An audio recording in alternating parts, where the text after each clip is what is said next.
Xiaomi 15 Ultra and Galaxy S25 Ultra are two giants released this year. Samsung is known for wide support and better global reach, while Xiaomi focuses on better hardware, especially the 1-inch camera sensor, which is really appealing if you're into photography.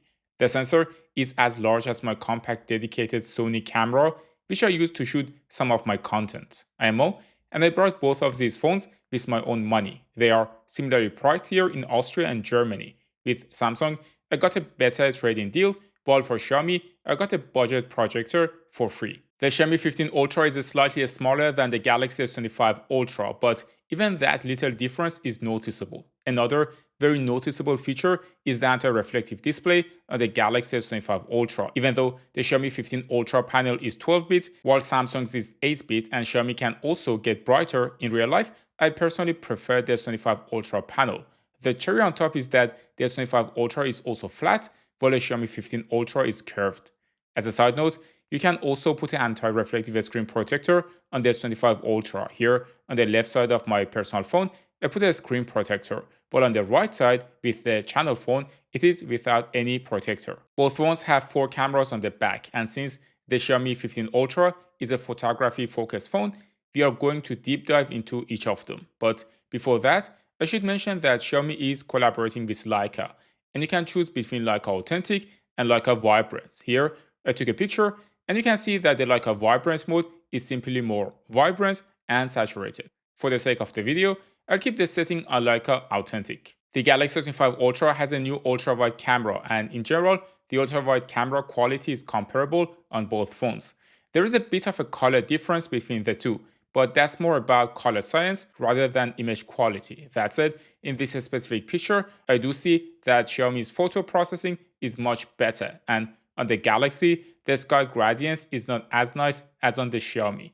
For the main lens, the Xiaomi 15 Ultra has a 1-inch sensor, while the S25 Ultra sensor is smaller. Naturally, the optical quality you get from the Xiaomi is going to be better. This is the chart, and the smaller rectangle is for the S25 Ultra, while the larger one is for the Xiaomi 15 Ultra. That difference is not going to show itself immediately in daylight like this one, but when it is a bit darker, you can see the quality difference. Basically, since the S25 Ultra needs to pick a higher ISO, the photo is going to be noisier. That said, with all denoising algorithms in the background, the difference is still minimal. The fillet management of both phones with the main lens is also different, but they both handle it very well. There is no ugly green dot on the screen. And in this picture, Xiaomi exposed the shots more while also managing the reflection better.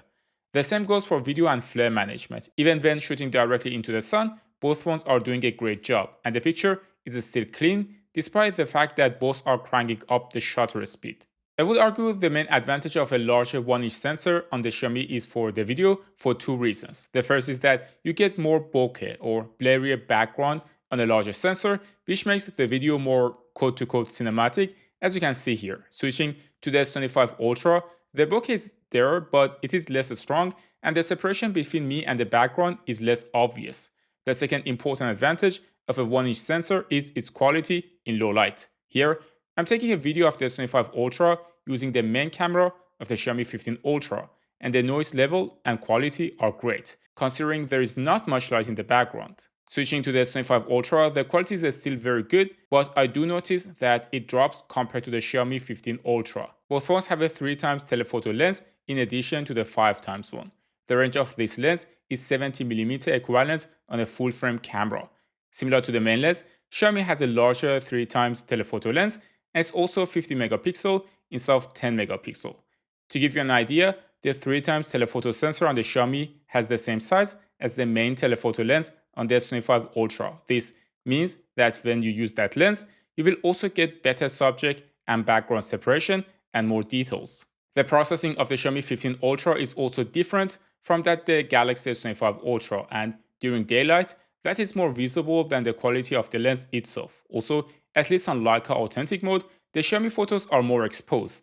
If you zoom in here, you can quickly notice that the better quality of the Xiaomi 15 Ultra compared to the Galaxy S25 Ultra. Also, if you are the guy in this picture, I apologize for using your picture as an example. The main telephoto lens of the Xiaomi is also larger than that of the S25 Ultra. On the Xiaomi, it is a 100mm 200 megapixel lens, while on the Galaxy, it is a 50 megapixel lens.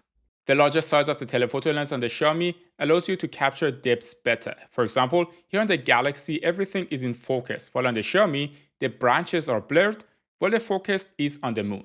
Or in this picture, you can quickly notice that the buildings in the background on the Xiaomi are more blurred compared to the Galaxy, and this is what makes a photo look more professional. The difference is sometimes subtle, but Xiaomi generally always make a more optically pleasing image. And since the sensor is large enough, you don't even need to use portrait mode on the Xiaomi because you get a decent amount of bokeh anyway. Also here, I do like my skin tone on the Xiaomi more. The way the Xiaomi handles long zoom is also different from the Galaxy. Xiaomi pictures are softer with more details, while the Galaxy over sharpens the image, but to each their own. That said, even though I know the Xiaomi 15 Ultra has a better sensor in a lot of pictures, the difference is not as big as I thought it would be, and both phones are pretty close to each other. Of course, I do notice from time to time the better optical performance of the Xiaomi 15 Ultra, but the S25 Ultra is not doing worse during daylight.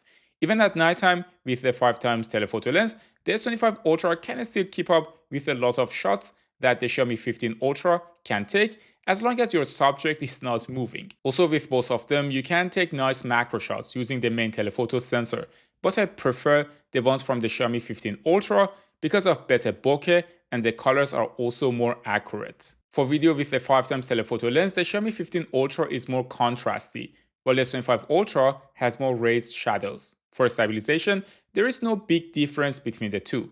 I did a stabilization test with pretty much every lens, both in daylight and nighttime, and I would not pick either of them over the other. Let's check the selfie camera and mics. I'm using the dual recording mode on both phones. On the left side we have the Xiaomi 15 Ultra, and on the right side we have the Galaxy S25 Ultra. The Xiaomi 15 Ultra is wider, while the Galaxy is like alright. Yeah. The Xiaomi 15 Ultra mic is very impressive. For the night video with the main lens, I did notice that the Xiaomi 15 Ultra is capturing more details. It is not surprising since the phone has a 1-inch sensor, and in general, if you shoot in low light conditions like indoors or night often, you are gonna get more out of the Xiaomi phone. One thing to also note is that in general, I find the colors on the S25 Ultra more consistent. Here, for example, Xiaomi decided to make the scene and colors washed out, while the Galaxy kept the tone well. The unique feature of the S25 Ultra for me is the S Pen, and I'm one of those people who actually use it to write notes daily. For the Xiaomi 15 Ultra, I also bought the official Xiaomi 15 Ultra case, which you can attach to your phone, and it supports attaching filters with a 67mm thread. There is also a camera grip that you can add to it. I bought it for around €140, and I'll link it to the description. For performance, I ran two benchmarks. The first benchmark was Geekbench. The Xiaomi 15 Ultra is running on the normal Snapdragon 8 Elite, while the S25 Ultra has a special overclocked Snapdragon 8 Elite. The result is very close. The single-core performance is on par, but for multi-core, the S25 Ultra got a better score. For graphics performance, I ran the 3D Mark Wildlife stress test.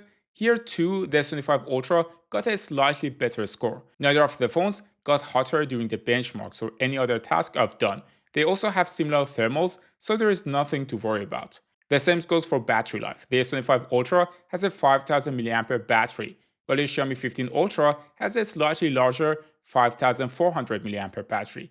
I haven't done a detailed battery comparison between the two yet, but based on my observations, the Xiaomi will end up with a slightly more battery life compared to the S25 Ultra by the end of the day. GSM's Arena's test also shows the same, where the S25 Ultra got a 14% higher active score. So I expect anything between 10 to 15% higher battery percentage on the Xiaomi.